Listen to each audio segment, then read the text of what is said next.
तिमी भन्छौ रोदीमा आऊ मेरो फुर्सद हुन्न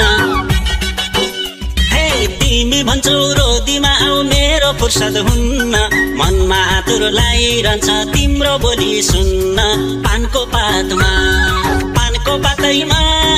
चुना घसेको रोदी आउनाले माया बसेको